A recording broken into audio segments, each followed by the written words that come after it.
the introductions. We are going to have a wonderful time even as we introduce ourselves. Hapa si kwa ofisi, hapa si disciplinary, hapa hakuna committee. So you will tell us your two names, you will tell us your department and the branch and your nickname. Let's make it fun, let's make it lively.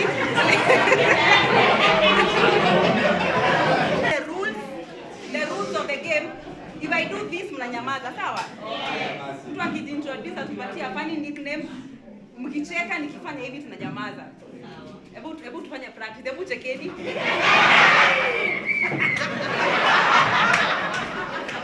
Hello. Hi. My name is Aaron Bob. I'm the Pindi reporter. If she was here, I will be a nickname. Kafakafago.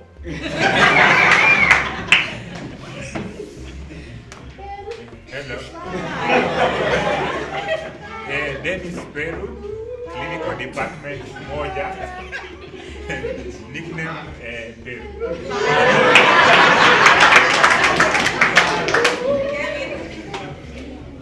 Hello everyone, my name is Kelvin Muturi, clinician, Pangani branch, small dam. Hi, my name is Nathan Hakiamai and I'm in grade 2. My school name is called Juja Preparatory and Senior School. What is your nickname? Nith. Nith. So this is another director upcoming. She will tell us her names, two names. She will tell us her nickname, the grade, and which school she's in. And you say hi to people. All right. Hi. Hi. My name is Angel Wairimo. I'm in grade 5. I'm in Juja Preparatory and Senior School, and my nickname is Gigi. Gigi. Clap for her. Thank you. So this is another director upcoming. So she will tell us her name, and she will tell us what she does. And you give us your nickname, so, and you say hi to people. Hi. Hi. My name is Sharon Wangumugo. I just did my Form 4 and my nickname is Shazi. Shazi. What do you want to become now that you cleared Form 4? Nursing. Yeah. Nurses in the house. Good morning. Good morning. Jaffe Toloch, physiotherapist, sports view. Street name Jaffe.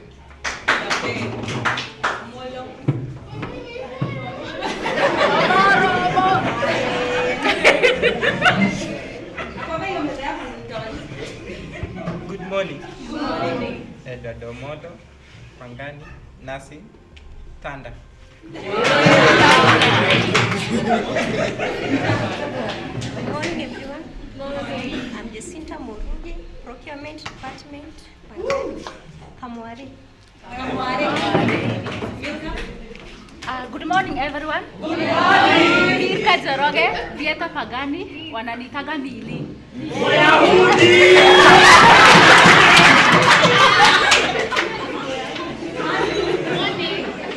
My name is Anganga, Pangani, nutritionist, nickname Dolly. Hi. Mko freshi barida? Freshi buda buda. I'm Esther Apodomundi, corporate stroke clinics, Pangani, and my nickname is Akofe. Hi. My name is Carol Makena, corporate department Moja branch. Nickname Makesh. Hi. Benedict Mwangangi, theater, Umoja. Wananitaga Bene. Hi. John Bosco, housekeeping, Pangani. Nickname Embogo.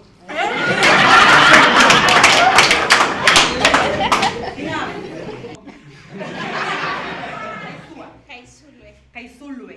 Now we do everything. Hi. My name is Caroline Asirombi, managers Mama House. Nickname Dustborn. Asante, hamjambo. Hatujambo. God is good. All the time. And all the time. God is good and that is his nature. Wow. I love that. My name is Kibiro Paul. coming to support you guys from the HR perspective. So while he's taking care of revenue, I'll take care of the people. Because we say take care of the people, and the people will take care of the business. Pamoja.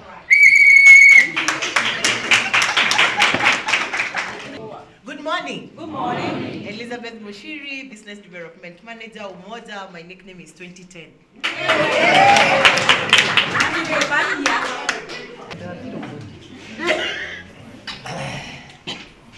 Good morning. Good morning. Energy. Oof. Oof. Yes. Oof. Good morning. Good morning. Agnes Mukumbo is my name. Business Development Manager, Season in Sportsview. Nickname, Agi. Agi, thank you. Waki. Good morning. Good morning. My name is Joseph Ndede. The lady's choice. My nickname is Senior Counsel.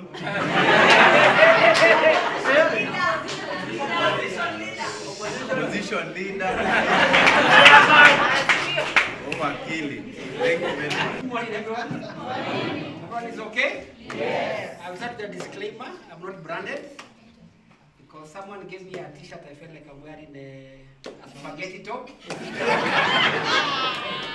I want to remain decent. I just allow me to wear this for today. Yes?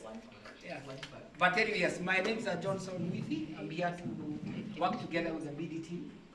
Business development and looking for business, looking for patience, so that we can get money, can pay us, and HR to take care of us, isn't it? Yes. So I've been here from about July, working with the teams, and I know visiting some of the branches. So I'm glad at least to meet a lot of the staff here. I'm sure we'll interact. Nickname, I don't know which one I will use. I don't know what they call me. I'm sure they call me something. Pato. Wanaitanga nini ya watu wengi? Average. Average. So, thanks. Yes. Yes. Yes.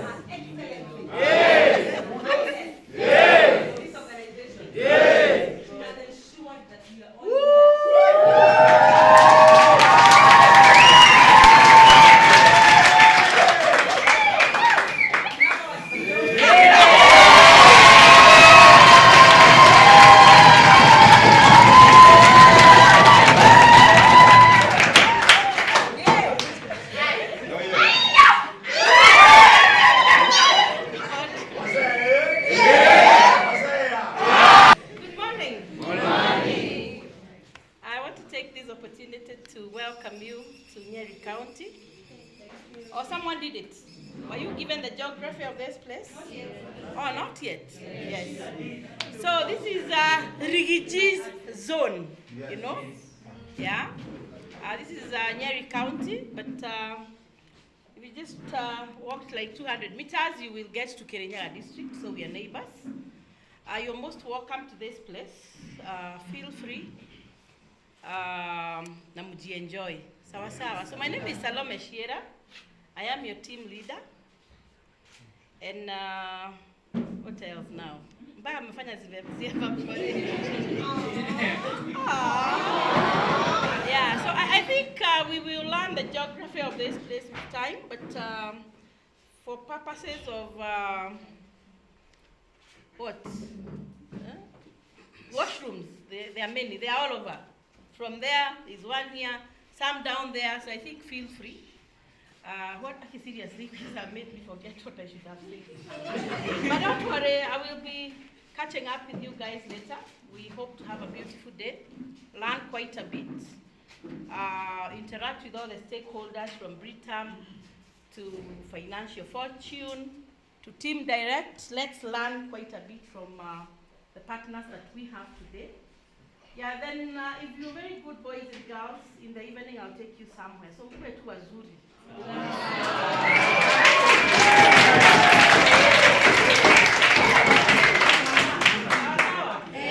Yeah, then jioni tuonane pale nyuma ya hema. Otherwise, my nickname is Sweet Sally. So leo hakuna mama, mdosi, mkurugenzi, CEO, Karibuni sana.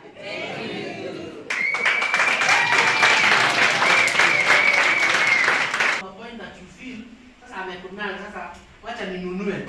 It happens. Because sasa amekusumbua ya kutosha. Those are the things that we need. Those are the things that we want now to embrace. We want to make sure that this person, as we press that wound, the needs of this customer.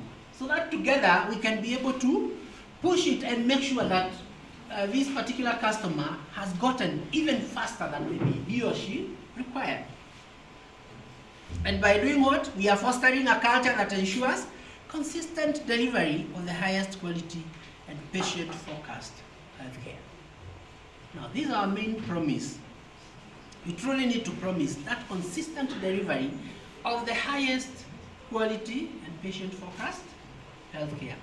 We live all our ethnic cultures because there are many, yeah, and one differs from the other, isn't it? It all depends on you and whatever that we are doing. In your own expertise, yeah, in your own merit, you need to take it and work like an expert. Make sure that whatever that you are doing it rightfully, in the right way, and efficiently. Efficient means fast and accurate.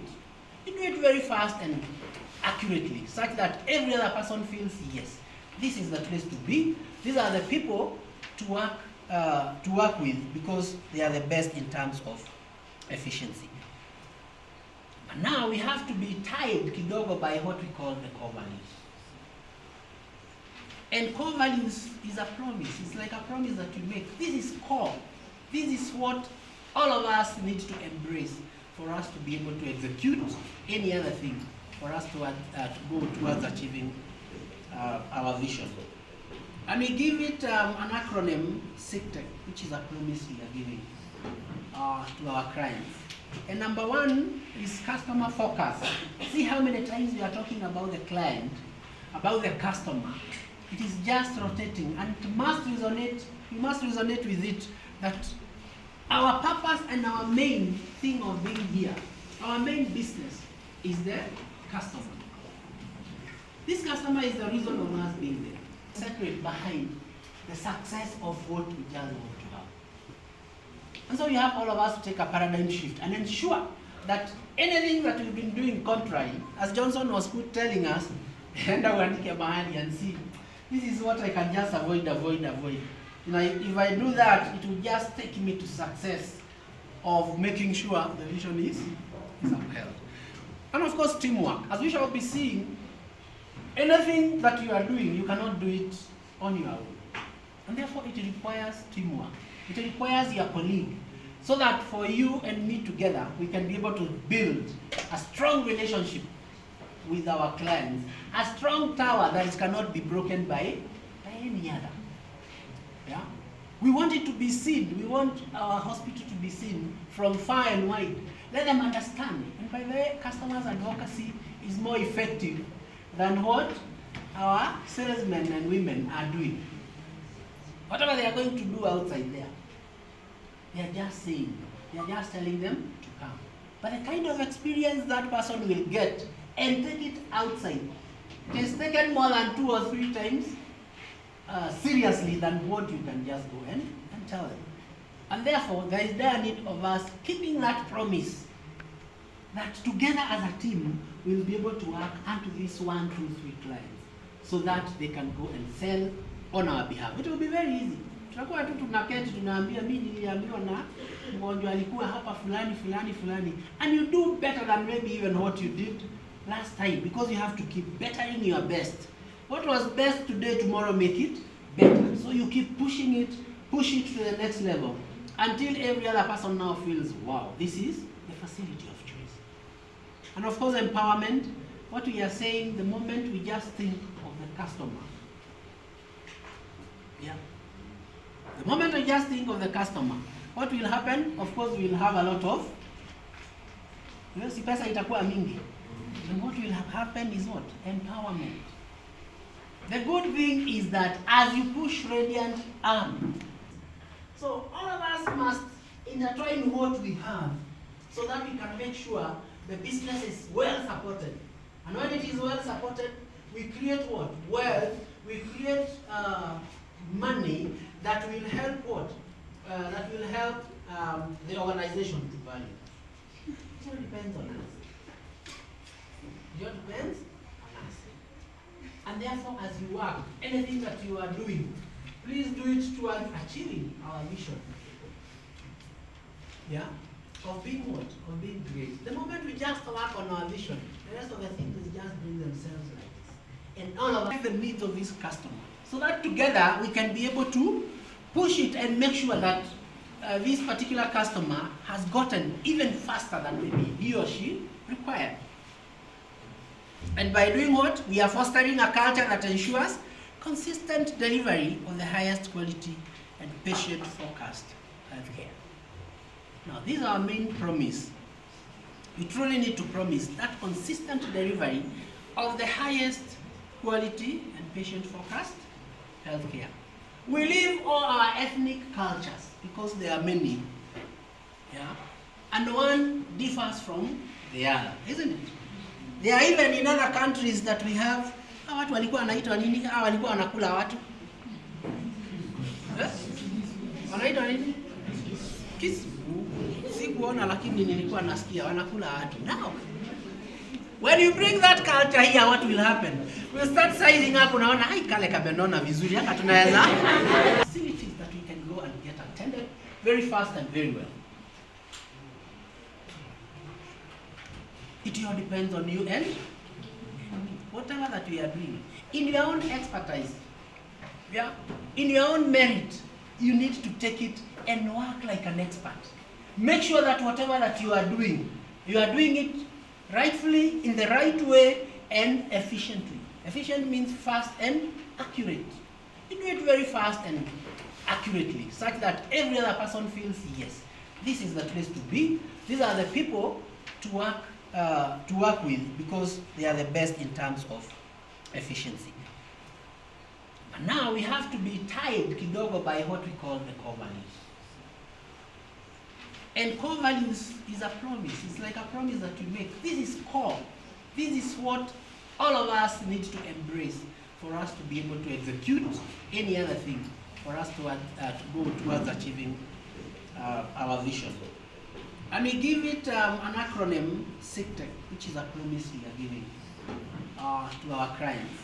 And number one is customer focus. See how many times we are talking about the client, about the customer. It is just rotating, and it must resonate, we must resonate with it, that our purpose and our main thing of being here, our main business is the customer. This customer is the reason of us being there. Separate behind the success of what we just want to have. And so you have all of us to take a paradigm shift and ensure that anything that we've been doing contrary, as Johnson was telling us, and see, this is what I can just avoid. You know, if I do that, it will just take me to success of making sure the vision is upheld. And of course, teamwork. As we shall be seeing, anything that you are doing, you cannot do it on your own. And therefore, it requires teamwork. It requires your colleague. So that for you and me together, we can be able to build a strong relationship with our clients. A strong tower that cannot be broken by any other. Yeah? We want it to be seen. We want our hospital to be seen from far and wide. Let them understand. And by the way, customers advocacy is more effective than what our salesmen and women are doing. Whatever they are going to do outside there, they are just saying, they are just telling them to come. But the kind of experience that person will get and take it outside is taken more than 2 or 3 times seriously than what you can just go and tell them. And therefore, there is a need of us keeping that promise that together as a team, we'll be able to work onto these 1, 2, 3 clients so that they can go and sell on our behalf. It will be very easy. Tunakuwa tu tunaketi tunaambia mimi niliambiwa na mgonjwa alikuwa hapa fulani, and you do better than maybe even what you did last time, because you have to keep bettering your best. What was best today, tomorrow make it better. So you keep pushing it, push it to the next level until every other person now feels, wow, this is the facility of choice. And of course, empowerment, what we are saying, the moment we just think of the customer, yeah, the moment we just think of the customer. But let's start think slightly about our vision and our mission. And we start with our vision. Every other moment, when you come to Radiant, there is one thing you need to think about. That is the vision.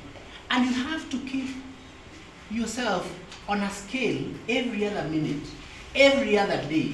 Try and think, what I've done today, does it form part of enhancing our vision?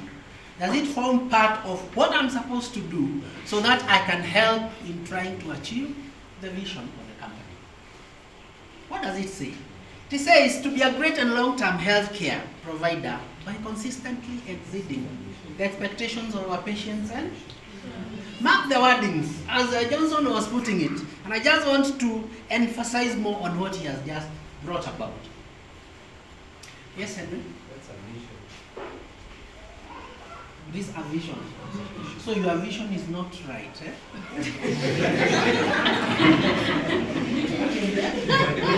No, your bodies and mind and everything is focused towards this particular customer.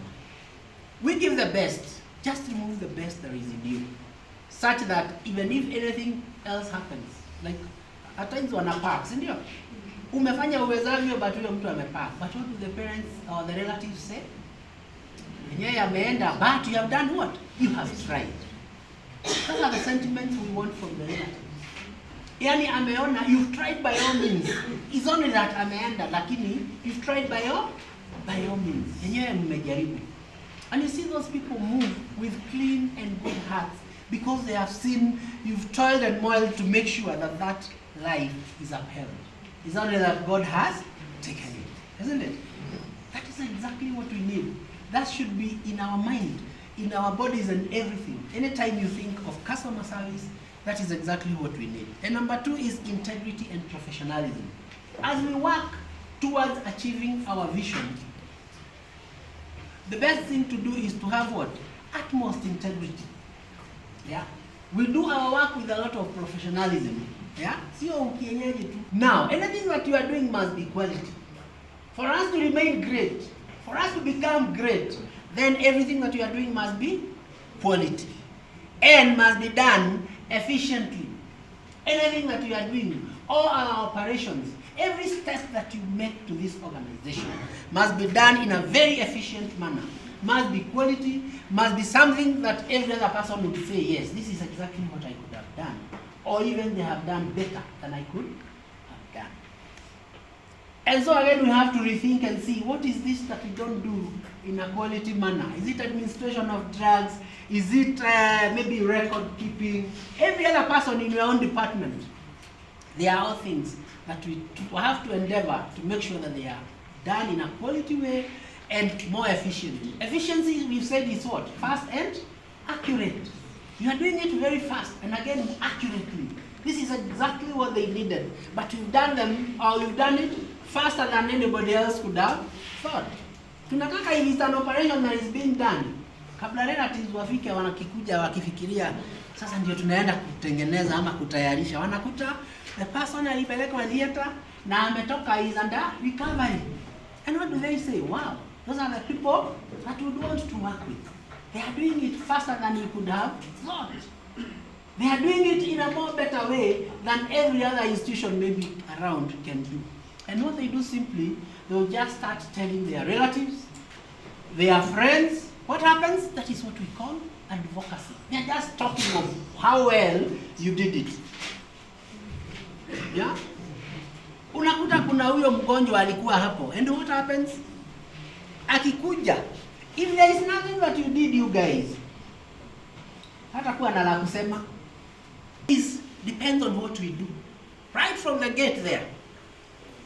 The way we are doing things, the way we have enhanced our culture should be unmatchable. We want to remain great. And not just for once or twice. We want to be long term. Anytime they think of a great facility, then every other person will think of Radiant Group of Hospitals. simply because of what we as a client akifika hapo, jamaa amefrown tu. Hataki chochote. What is happening? Akiulizwa hii hajui. So what happens? They go to our neighbors. As simple as that. By the way, all our branches are surrounded by other facilities. True or false? True. And the best thing to do is to guard our clients jealously. You know how to guard jealously? You need to guard them jealously. With the jealous that you have of utaki mtu akuje hapo karibu, no. It is your. Si unaona vile makanga wengi huwa wanafanya. There are some stage huku unakutaka hata unachukuliwa kutoka huko. And what happens? Kama ni gari yangu nataka uingie, hata mtu akijaribu kuja kukuambia we, jamaa anakuja pande, isn't it? Anakuja anaenda akiguard until uende uingie kwa gari. Si ndio? Hata ukijaribu kumuongelesha, we madam, anakuambia we hata wachana na wao, nini hata yenu haiendi. You keep guarding, they keep guarding until unakuta huyo mtu ameingia. That is exactly how we are supposed to guard. And you are supposed to ensure that that client, akifika tu kwako hapo, the other security, then you make sure umempush very fast to where he or she is supposed to go. Na wewe ukimtoa hapo unampush to the next. What happens? Them they will feel their honor. Yani, this officer ananipeleka to the next place. You see, them they are seeing it in a different dimension. But you are making sure huyo mtu hapotei. Yani, we need this money. So that part of this money we can use to come to such a place. Isn't it? And therefore, we have all the reason to make sure that we guard the kind of people that we are dealing with. Ukinunuliwa ka plot, unasikia hata uko na nini? The mind ina relax, ndio? Because you've got a place, other than every moment unajua tu, kesho unajua tu nitapigiwa simu. Why? You need to pay on, you need to pay. And it gets into your mind. Na saa hiyo unatakiwa userve this client. We want you to have clear mind, but only when we work on the client so that we can have them more and more on board, so that we create wealth for us to be empowered. And of course, community oriented. It's a major core value. We are saying we want to be felt even around our communities. The people who are surrounding us, we feel we've got an obligation of making them feel radiant by exactly what we have started doing. We've been doing it, but we want to do it even more. Medical checkouts, plus anything else that can help our communities. We want to work on it so that we can ensure that the community feels our presence and also appreciate us being present in that particular environment. After the core values, we have those factors that we critically have to really think about. Sindio Saila? Amen. Barzeni. Chamge. Yes, Geoffrey Masharia. I'm a trainer, financial advisor from Britain. Yes, today we are going to discuss a topic we call personal financial planning. And I'll start by saying this, that there are two major topics that are never discussed in African family setup. One is sex matters, and two, money matters. They are never discussed in an African family setup. You went through primary school, true? Secondary school, some of us came TC, yes. Others you went equally. Yes. All through, you'll nini? Utafute pesa. So for over 20 years we have been in school so that we utafute pesa. But we never sat down for a week, for a month, on now how to manage these finances. Our parents believe that by the time you receive your appointment letter, you know how to spend your money. And remember, before you got that employment opportunity, the only money you would manage is pocket money. Is that true? You could manage pocket money. Then boom, job mekuja.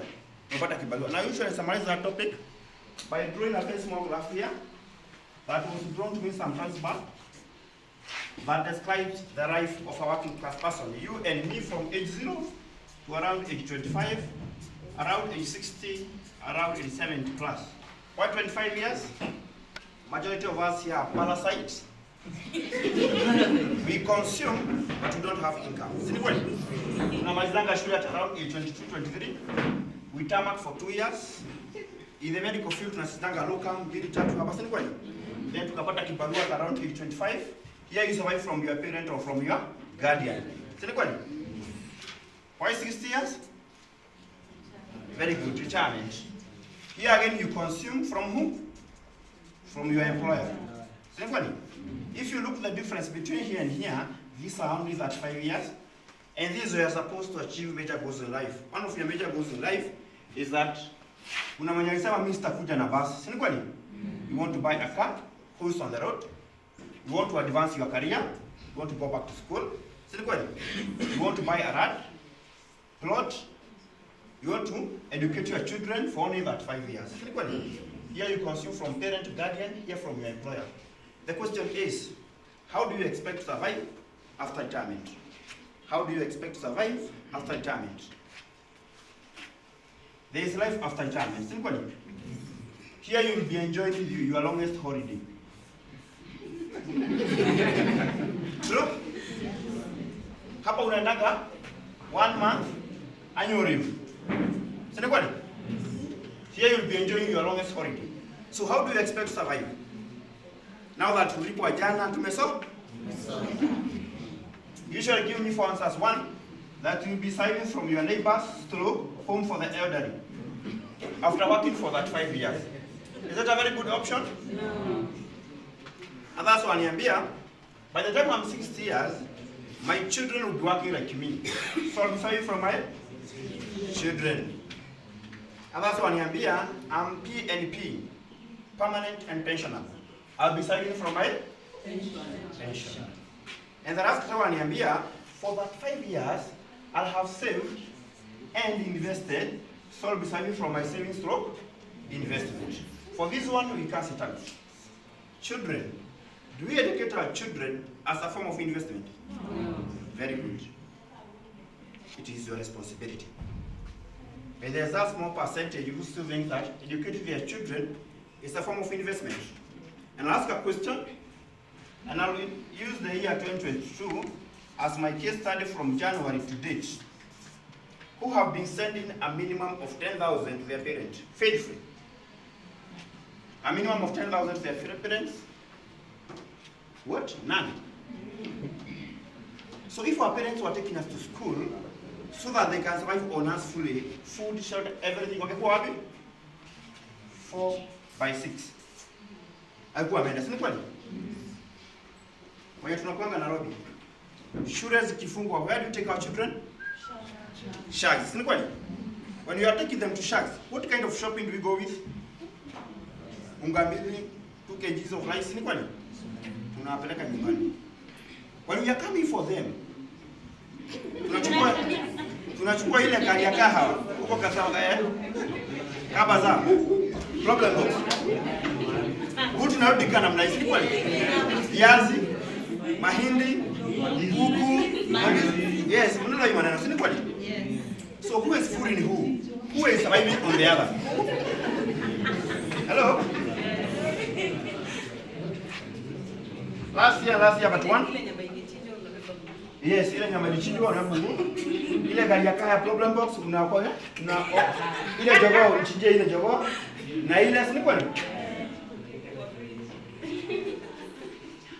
Children last year but one 90% of our university tulikuwa na graduation, si kweli?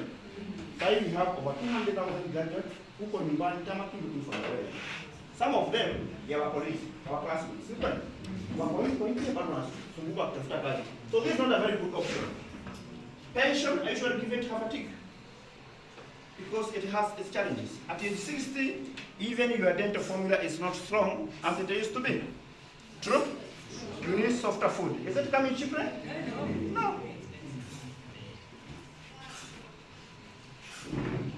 Can one become a mother at age 40? Yes.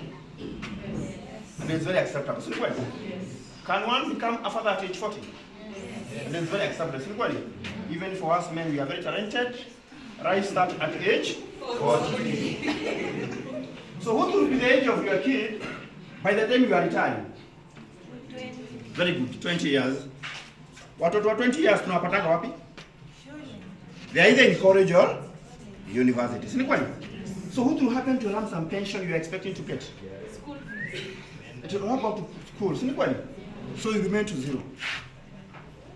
If today you do a research, and the good thing is I'm talking to people who work in the hospital, 70% of your patients, they are 55 to 80 years. Is that true? Money-related diseases. Pressure, sukari na mix na chumvi, si kweli? And that's why you have this culture in hospital. Nikiingia tu, kwanza unanipima nini? Pressure. Mnaitanga nini? Pressure, si kweli? Why? Probability. And majority of those people is money-related problems. Savings stroke investment, I give it full tick. But the question is, where do we save our money? Where do we save our money? Majority of us will tell me they have a bank account. And I'll use the year 2021 as my case study. We all received our income. Britam education plan ya mtoto 300,000. Even if saidi kwa mbio nikopesha 2,000 niambia aje, I have money, but where it is, it not easily accessible. By the moment you have that big net, every day unaongoza kwa WhatsApp group. Tunachangia huyu vizuri, tunachangia huyu. Nowadays we have even derived a formula of how to block those addition. Send me link niamwe kama nitajoin ama sitajo.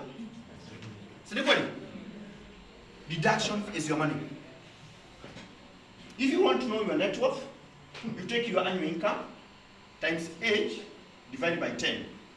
One thing that is guaranteed, as long as Mungu alituamsha, we are one day older. But growing in value, it will take painful, deliberate decisions. Very painful for personal growth. Because you will be forced like to sacrifice the 30%. Is that easy? No, it is not easy. Some of us survived during the COVID. Those who are working in this organization in Britain. Wakati COVID iligonga mpaka Britain, the money was restricted by 2. I was receiving 50%. Did I die? Did you die? No, we survived. The same way you can sacrifice. But it will be very painful. We don't have a culture of savings here in Africa. It is only outside there. But it will be very difficult to come and tell your child, me niliambiwa ni save nikashindi wanataka wewe save. Do you think atasikia that gospel? They're not here. But waambie me I tried, nilijifinya nikakufunza maybe with my savings. So I'll just to summarize by showing a few slides here. Nation. Yes. Let me think about it. Let me consult. I'll start next year. I'll start after COVID. The other one is what we call blame swing. We blame our parents, we blame our employers. Last year but one we were blaming COVID. Wacha tuone venye mambo itakuwa. COVID ikaisha. The other day we were blaming what? Election. Let's see how things will be. Today we are blaming what? The sun. It is so hot. We went even to an extent of blaming our government. Day in, day out is corruption. COVID billionaires. Pesa ya damu ilienda. But my brother, my sister, have you ever seen a deduction in your pay slip imeandikwa corruption 5,000? Is divorce. He may not be there. Disability. And the worst is disappearance.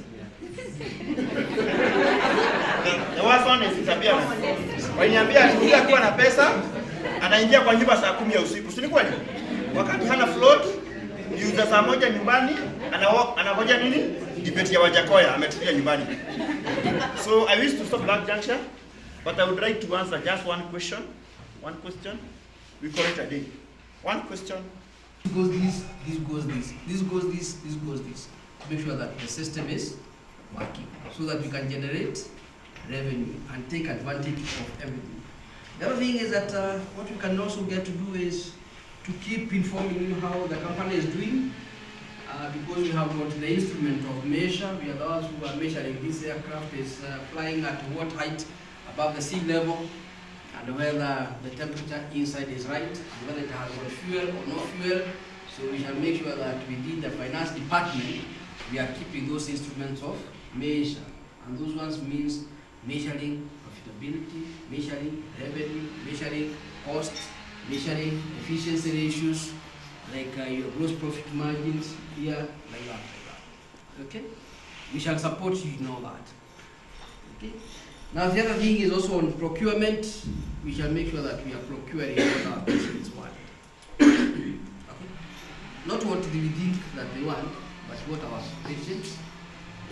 We shall make sure that we are doing procurement at a reduced price, so that when you have got a patient coming from CIC, and CIC is telling you that that patient bill, please ensure that it does not go beyond 4,000 shillings. Okay? What does that mean in procurement? It is to go and look for quality medicine, quality lab reagents, and anything else at a reduced price, so that we can provide that service at a price of 4,000. Because we know if you do it at 6,000, they'll only pay you 4,000, and you have lost the rest of the money. You're together. So my responsibility also will come also to the procurement. And above all, when you have generated revenue in any organization, you must make sure that the revenue is converted into cash. This is true. Because revenue comes by two ways. It can be either from cash, those cash payers who come to our hospitals, they pay cash. Or another one, you provide service on credit with a promise that they will pay after 1 month or 2 months or what. So now that is where the conversation is. Because those are the people who refuse to pay. And when I have somebody like Mr. Kaberere here, this is the lead person in terms of collecting that money. We shall push every one of you here, one, to generate good revenue, so that Mr. Kaberere's work is easy and he'll make sure that he has collected the money. You're together? So make his work easy, so that we bring in the money. When we bring in this money, we are able to pay ourselves. And once we have paid ourselves, what we usually get is what is called disposable income. It's only that Mr. Mwangi here did not tell you, because you have started with the gross pay, okay? You have got a lot of deductions, then you have got the net.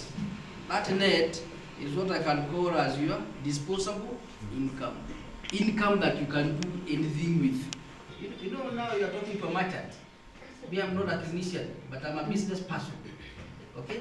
But the way I do business is that business must not be, I don't want to use the word profitability, but a business must be sustainable, okay? Yeah. In healthcare, we talk about not profitability, but a business must be sustainable. Meaning, at the end of the day, the revenues that you generate must be higher than the cost that you incur in generating those revenues. So what we call there is a surplus, and that is what we call as a sustainability. Now, can we go to something else called the billing process? Because we have to understand our patient journey. Then from there, are we billing? So you take that number of tests, you multiply by what we charge for that malaria test, or that H. pylori, or that one, that other test. You get your revenue. Therefore, when I see all of you here, I see people who generate revenue on behalf of the company. And even if we keep reserves, we don't get another COVID like what we had last time. And the company becomes much better. My work is to look for money. If you receive me, it is money. And the money comes from revenue only. Those are the two things that I do in this company. If I do anything else, then sorry, I think I don't have a job. There's a chain. And where does it start? In your branch. Team Kasarani, where does it start? Where does your process start? Customer supply chain start? Aha. Then to, after security, it goes to? One person who can tell me all that to the end for outpatient. Una battle zingine boss. Who can take that whole process on outpatient process. Outpatient process. Anza kutafuta kanini notebook. No, this is not enticing. Teams question so that they see whether we understand. Because you are a team, isn't it? There's a question you always ask: are we accountable as a team? You know your document says here accountability.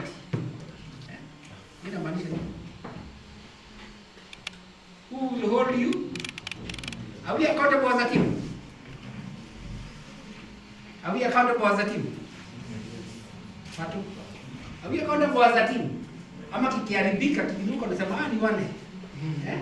That's what we do, isn't it? When it goes bad, we blame someone else, isn't it? Because remember, as we are here, we are in Radiant t-shirts. When you're out there, as long as you're working for Radiant, you cannot deny Radiant. When things go,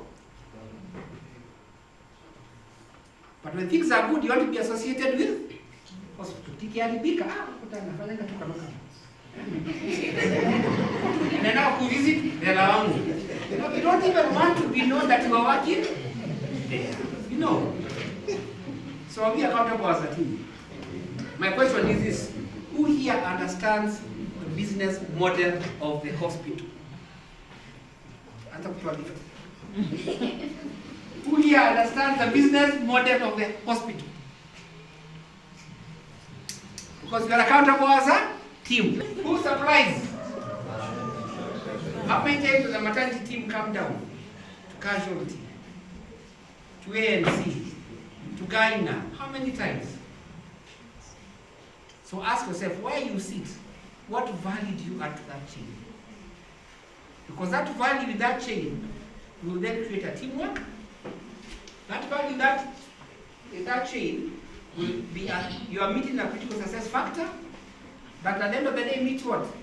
Create your business model, creates and supports Q. Q times P equals, then you get paid.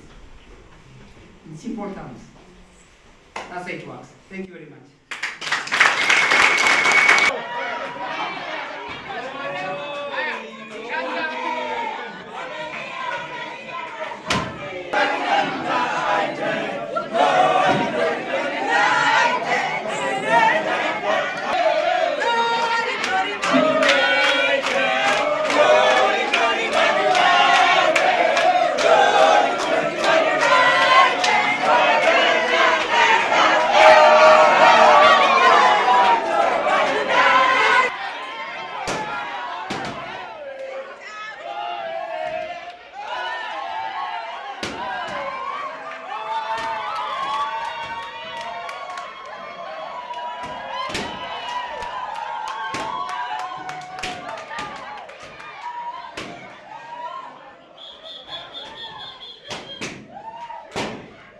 First and foremost, I want to hear from each team which city they chose. So this team, which? Boston. Boston? Yeah. US, all right.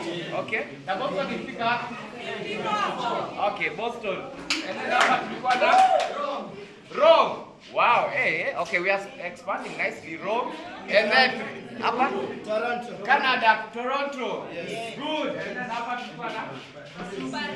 Paris. Oh, Eiffel Tower. Awesome. Then Paris? New York. New York. And then we had a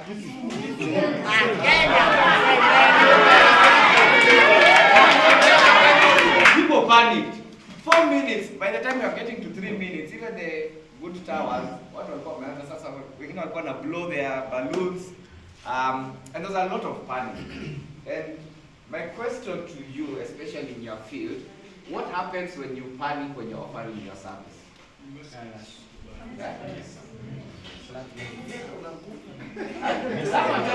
What happens if you panic when you're offering your service? A patient's life gets into danger at that point. Exactly. Yes.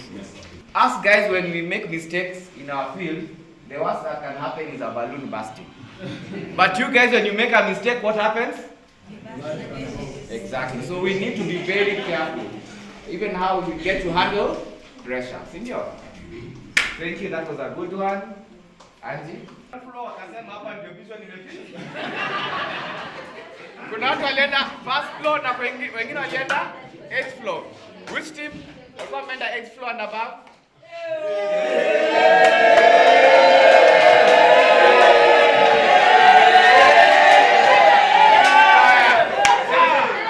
So, I love your energy. Yani hadi wale watu wenye walishindwa na ground floor. Hey! So, all right, with what we do back at the workplace. Are we together? Iko pamoja? All right. So who wants to go first? Anything that you picked or noticed? And kumbuka, leo hakuna right or wrong? Answer. If you see us laughing, we are laughing with you, not at you. Okay? All right. So anyone? Okay. What I've learned is that time is a very key factor, especially in the sector that we are. And back in the hospital, time is a very big turn-off for patients. When you walk into an hospital to seek maybe OP services, you come in at 8, you leave at 1. Will you come back there? You won't. So in each and every department, time is a very key factor. The lab, consultation, all the departments, time is a very key factor. So that translates to, we call it turnaround time of our patients. Yes. All right. I've learned that in all institutions, we all need someone else, because I could not have built the entire thing alone. I needed someone else to see that our foundation had a flaw, how the entire building could have, how if the structure could be standing. So in every institution, no one is an island, and we all need each other's place. Everyone has a place and a part to play, so that Radiant can function as the CEO's vision needs to be. Yeah, that's a very important one, isn't it? So me, I've learned that failure is a success which was not tried. So me and failure is a success which wasn't tried. So me and our team, we did not believe in ourselves at first. Then we recollected ourselves and gained that energy, and we did it, and we became victors. I think we need to appreciate what we have, the resources that we have in Radiant.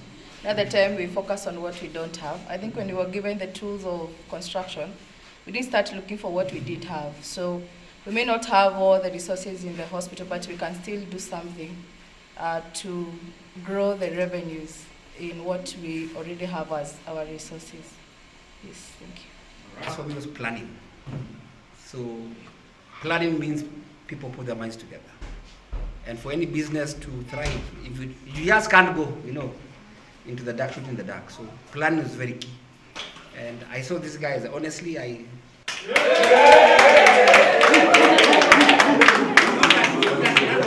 planning, but I could see where ideas have been shared and everyone is listening to everyone's idea, and then they said we are ready to go.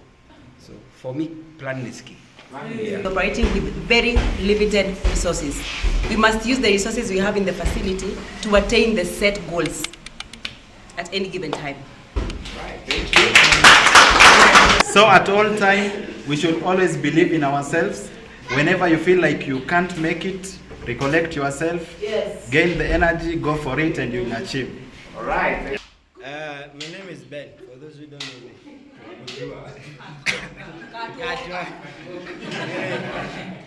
One good challenge that I've learned is that everybody has an idea. Let's listen to Ben. Everybody has an idea, but all those ideas have to be brought together and prioritized the most. Healthcare. That should be our foundation of giving quality healthcare and also affordable healthcare. All right. Yes. Awesome. A working system. Before our team, before we started, we had a plan on how we are going to construct the longest pillar, and actually it came out the best. Kudos team.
Push the car, push the car, push the car.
everyone is singing, eh? It is a competition. Okay? Wamlambes! Wamlambes! Wamlambes! Wamlambes! Nasikia sauti, sauti ya mama, sauti ya mama. Sasa ni saa sita, sasa ni saa sita. Kwa heri mwalimu, kwa heri mwalimu. Yes papa, eating sugar. No papa. Open your mouth. Open your mouth.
Let's go!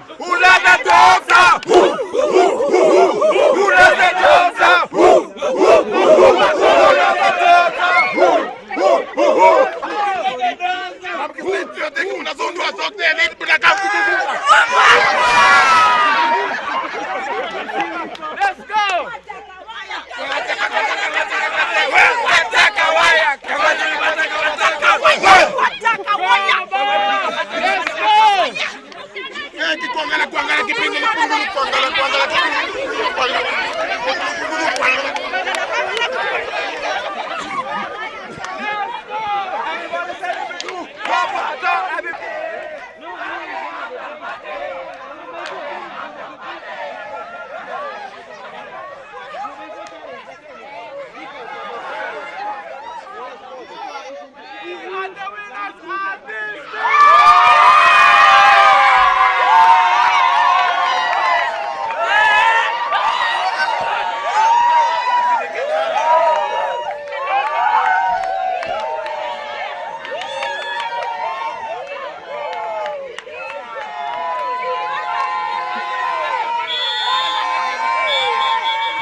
Please help me in welcoming the president and the dream bearer of President Hospital.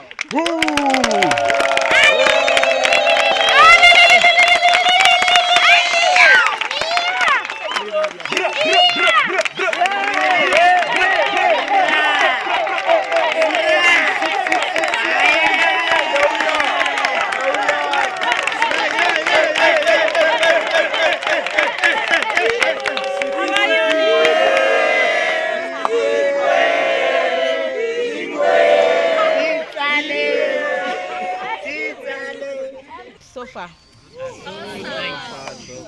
have we had fun? Yes. Oh, beautiful. Go part 2, eh? Hiyo haiwezi potea hiyo jina. So, what do I tell you? I think I want to first of all thank you very much for coming all the way. I know there are people who came to Nyeri County for the first time. By show of hands, who came to Nyeri the first time? Oh, quite a number. I am glad I even have international visitors, you know. Dr. Dutch. Thank you very much, yeah, for your presence. This place is going to be blessed.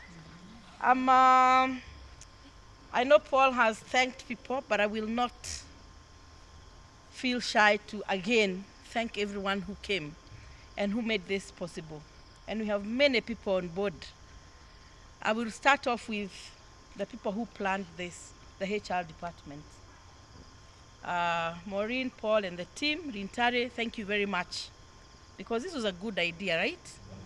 That we can come and vent out, bring out the baby in us, you know? Talk, discuss many things, you know? And by the end of the day, when we go back, we have more energy, isn't it? The other team that I want to thank are the people who are doing the many things we are seeing. I will start off with the caterers. I know Jerry is not here. Give our caterers. That head chef was my first cook in Radiant. So Shage, is Shage here? Agree. Kanyoru? It is possible. Sawa sawa?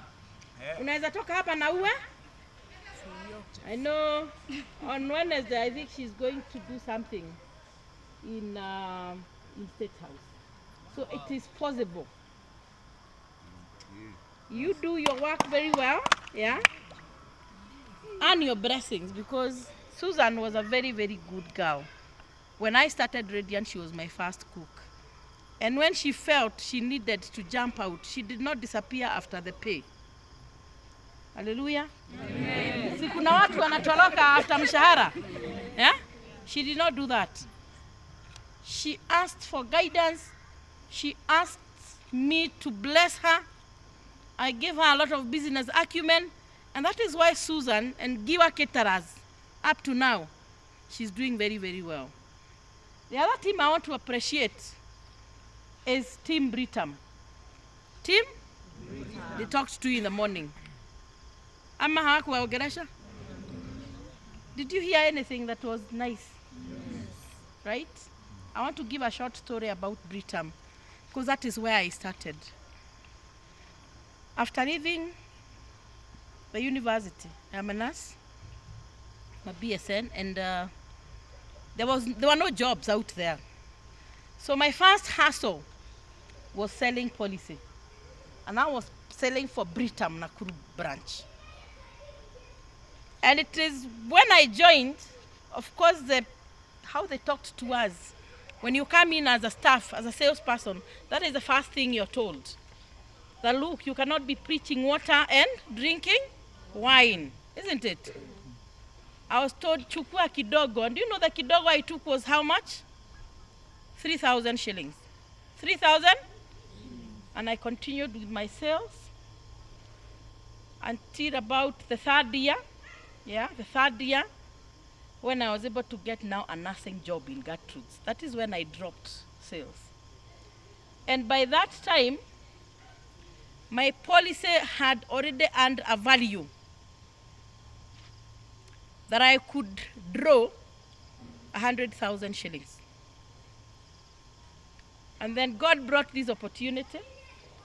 When I was working in Radiant as a locum nurse, one of the directors, called Dr. Kamau, reaches out to me and tells me they want a nursing director. So, are you in a position to get us a person? And I asked him, what is the investment? And he says 100,000. Can you see how God works? It was a matter of a very short time for that money to come through. So what I did, I was able to borrow from the bank, and immediately I returned the money. When Britam gave me that Salada value of Kenya shillings 100,000. And it is that 100,000. It is that 3,000 shillings monthly. That is the reason why we are here laughing. It is that 100,000 shillings that I was able to buy shares in Radiant.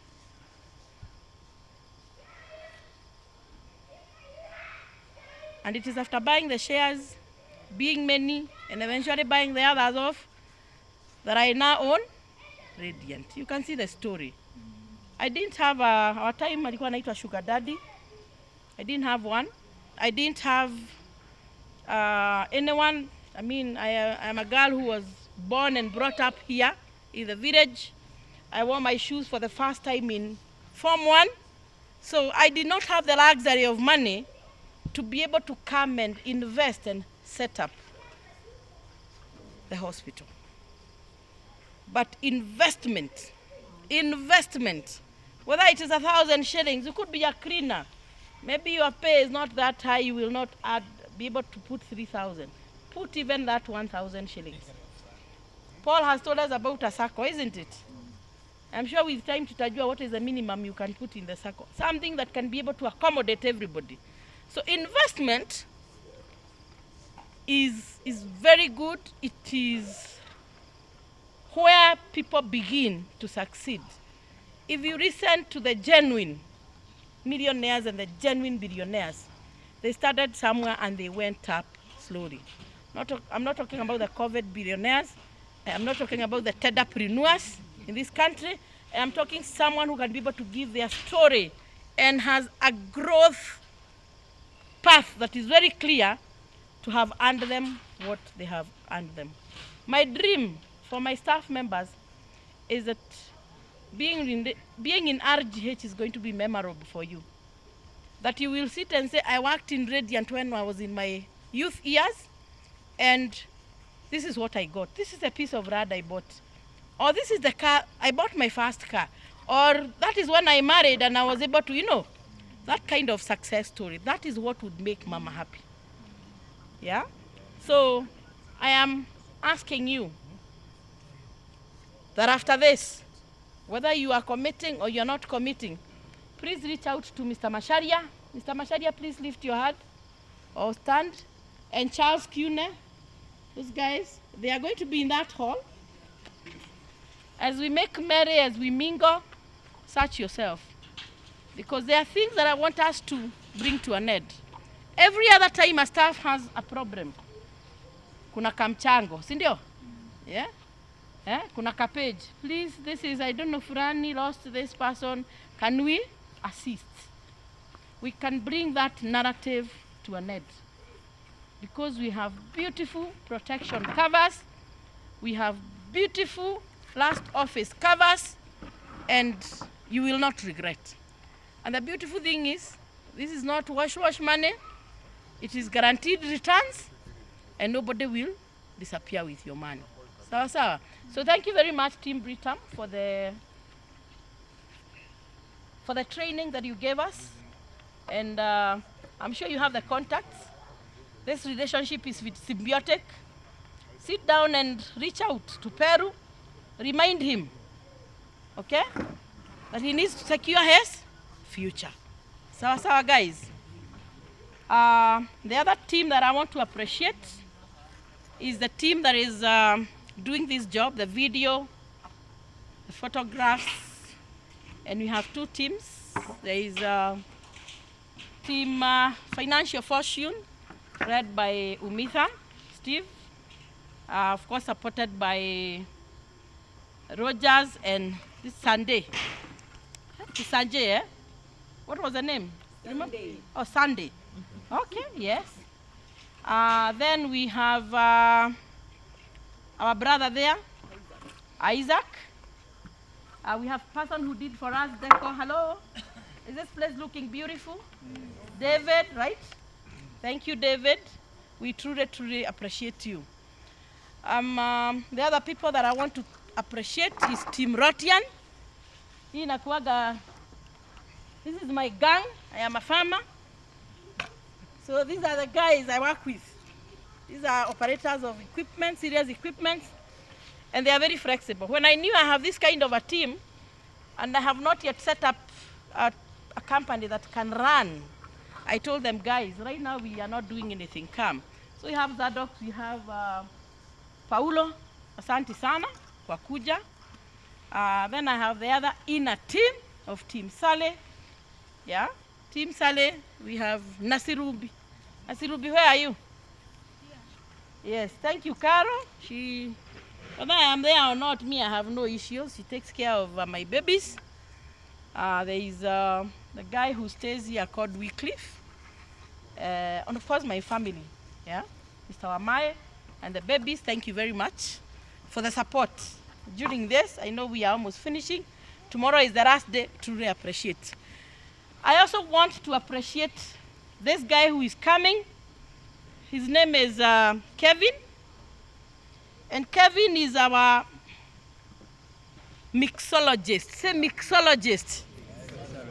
When I realized that you have really engaged in very many activities and we will not be able to go anywhere in the evening, I had to think outside the box. Are we together? I had to think outside. And I say, if you were given lemon, you can make lemonade. Isn't it? Yeah. To make sure that my dream of taking you somewhere where we can bajuka, catch up on drinks, I had to airlift this guy and he just landed, you know. His name is Kevin, he's a mixologist. And I'll be telling you more about the mixology. The team that has taken us through the exercises where we are picking lessons. Forget about that is distraction, isn't it? Sitaki tusikie baridi, wacha wawache moto, yeah? Team direct, Kanja, Harry, and Becky. Ama wapi? Oh, yes. Thank you. Have these guys engaged you? Yes. Are you happy? Yes. Have we learned lessons? Yes. Can we correlate? Yeah? Can we correlate what we have done with work? Yes. We can, right? Yeah. So Kaja, thank you very much. As usual, you have never let me down. I am truly grateful. Asante sana. Now, before I sit,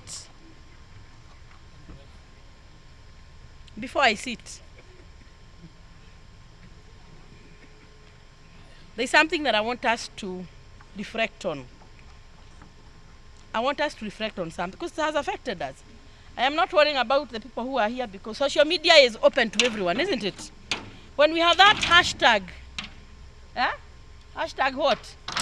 Or we have that at Twitter at RGH. Si kila mtu akitaka anatulike anafanya nini? I want to go through what has been trending or what people have said about us in the month of October. We are talking about 3 weeks, 4 weeks, 2 weeks, yeah? Last week, I doubt whether I have anything for the other month. Some are good, some are nasty. But the reason why I'm going through them is because I want us to pick a lesson. I want you to resonate with what I read here.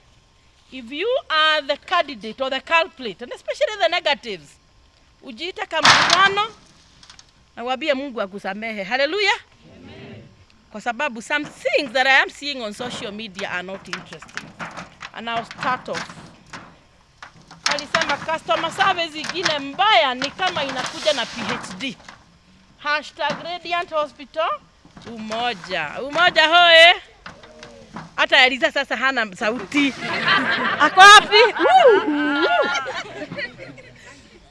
Hayuko hapa? She has left, eh? No. She's mmoja mmesikia? Ati customer service yanyu ni mbaya ni kama iko na PhD. You know what PhD? Permanent head? Beautiful. The next one, this is a good one. My favorite hospital. May God always bless and guide you people. You are the best. Having delivered my 2 babies there, I can't regret your services. You're so nice. Kudos to our doctors, nurses, and other staff at Dr. Dan, Julius, Francis, Maggie. Feel appreciated. Na ameka ka amaji ya mapenzi. Mwa. Hiyo ni timu gani? Kiabu hoe. Unaona ina mzuri mnaongea eh?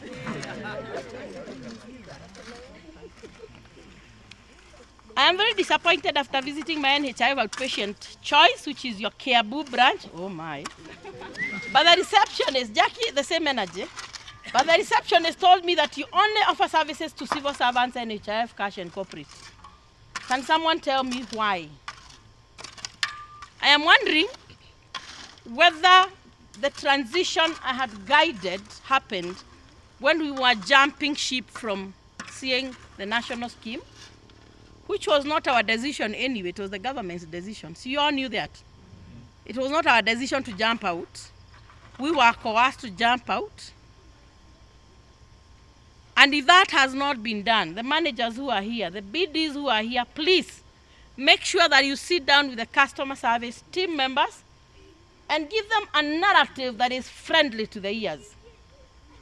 So that, yes, we are not seeing you, but we are not making you look like, you know, we will never want you again. Sawa sawa. So, Johnson, kazi kwako. Sitaki watu waendelee kulia maneno ya NHIF. Yes, we have transited, but we need to make sure that what we tell them is friendly. Sawa sawa? Okay, boss.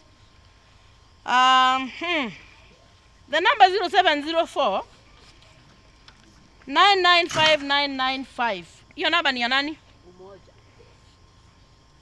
Umoja hoe.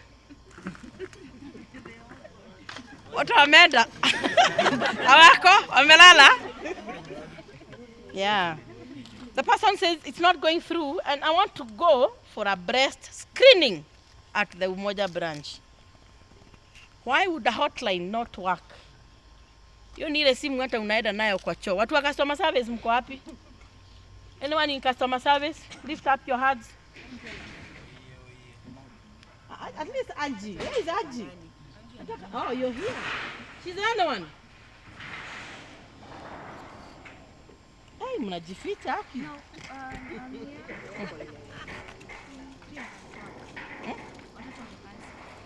Oh, that is Pangani. And the other branches? Hakuna mtu mwingine ya customer service hapa? Oh, okay. What I mean is that the way you cannot leave your mobile phone when going to the washroom, that is how you carry the hotline. The only hotline I am happy with is the one that Madam HR keeps, because it is the only one that is picked throughout. So, customer service, Maureen and Paul, I want to see an improvement in this moving forward. Then there is another one. We posted a very nice, what were dental mko wapi? Dental department. Kohos. Hakuna leo? Eish. And the poster was very beautiful. It was saying free dental consultation, 20% off all dental procedures. And I think people grabbed it. And it is actually still due. It's supposed to end on 31st. But someone visited, called actually, the numbers that we have given in a flyer. Before posting, you should let your teams know also washike simu. I called to request root canal price, only for your receptionist to tell me she doesn't know, that she'll get back to me. Until now, I am still waiting. Kuweni serious. We are Melia. Jumeno inamuuma. Paul, you have to purpose to ensure that communication is well entrenched in the system and in the branches, that we avoid such negative things.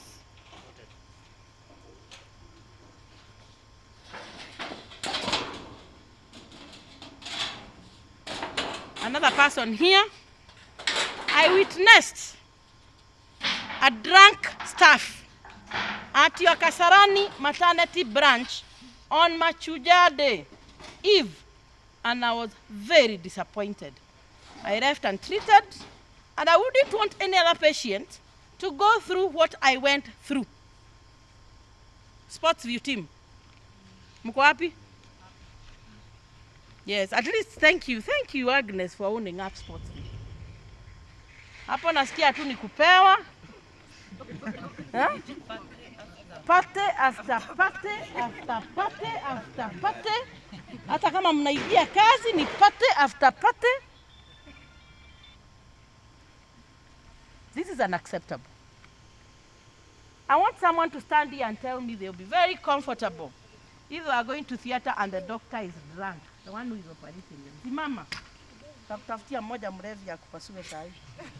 Nani? Akitaka kuonekana na daktari mrevi. So why are you guys allowing that to happen? You can see your security officer is extremely very drunk na ameigia job. Why are you not bringing them out? Why? Why are you allowing such a person? It is like a boat. When you are inside a boat, those who have done deep sea or whatever, ukiweka shimo kwa hiyo boat mkiwa huko kwa maji, what happens? Yeah? It sinks, ndio? So when you have your colleague amekuja akiwa kalewa, anakanyaga moja, anatembea tano zingine nyuma hivyo. My friend, what you are doing, you are busy allowing that guy to continue drilling that boat. And a time is going to come and you are going to go under. So coming when you are drunk. Huh? Sergeant, kuna alcohol bureau ya private hospitals. Ulizia, najua uko connected. Ikiwa I will invest in it, na mtakuwa mnapuliza, na hiyo inanitumia message. Napuliza hivi, unajua huyo ni gopa tu. Hiyo ingine inapuliza, tunajua ni senior council. Like serious. Anyway, let's not accept and tolerate. Rejuvenated by concern, waiting for 1 hour, unattended, concerned, gossiping about there yesterday. Okay, let me assume what customer wanted to say. But she's talking about people gossiping when she's waiting for an hour for something and she's unattended. And finally, worst hospital ever, among the most useless things you can have, count Radiant as number 1, bure kabisa. Seriously? Hashtag Radiant Hospital, you must be very rich. I am a patient, but I can tell you your people are stealing. Guys, do you think those are very good reviews in social media? Mpaka yani watu wa nje ndio wanajua tuko waizi.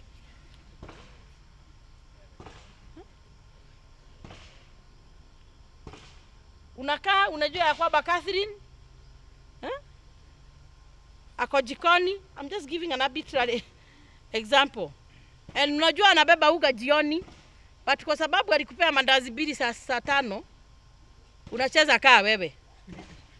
Guys, let me tell you something.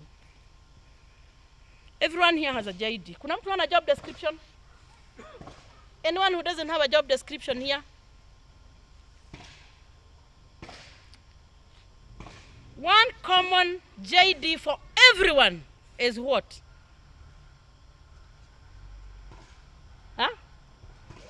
Kitu moja yenye ni lazima kwa kila mtu. Integrity, Igine? Aya. Honesty. Customer service. Thank you. If you all check your JDs, it is one of our critical success factors. Actually, it is the first one, the sick tech. Mr. Amai took us through that in the morning. And customer service Everybody, whether you are a cleaner, whether you are a mechanical engineer, whether unatengeneza stima kama Jose, si ati unakuja tu hata huna haya, hata huabii mtu excuse me, unapata tu juu unataka kubadilisha hiyo bao biko hapo juu yake. Customer service integral, it is a must for everyone in the service industry. So guys, I'm very passionate about customer service. When you treat a customer well, even God who is up there sees you and blesses you. And moving forward, the conversation that we are going to have, there is what is called rewarding. You reward good performance, you reward good ideas, but again we are also going to reprimand. Sawa? Team Kiambu, you know your deputy manager was taken somewhere. Mose, ama hukusikia hiyo story? Ako wapi? Ulisikia hiyo story? Ama hata hukujua? He was here. Yes, he was here to tell you himself. How he was picked with a V8 in the house, taken through the expressway to the airport, you know, takes a flight to Malindi with his family, wife and children, or child, stays there for about 3-4 days, and is given that kind of treatment, all paid for.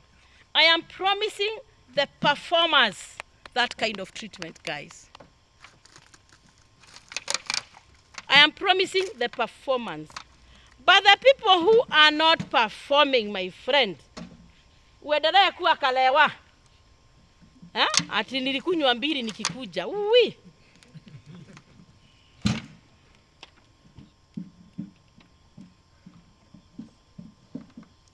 Utasahau Radiant.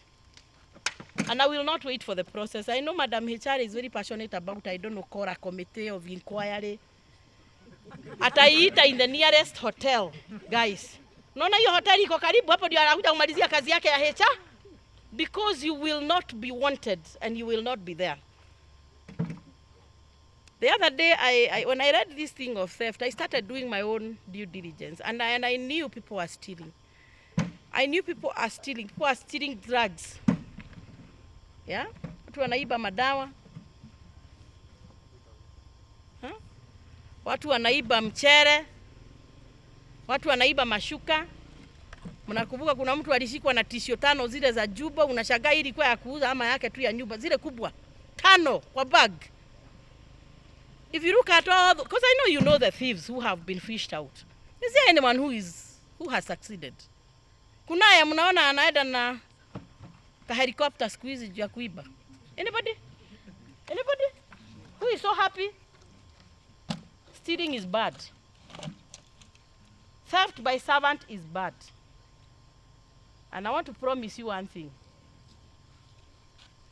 That you are going to steal a tissue paper, and I am going to invest so heavily on your behalf in Rangata and Kamete prison and industrial area, whether it is going to cost me $1 million to keep you there, paka ushike ada, na uwe funzo kwako and kwa other staff members. Mnanisikia, guys? Yes, I will invest. I am going to make sure that I send you away. Regret, I will send you without thinking twice.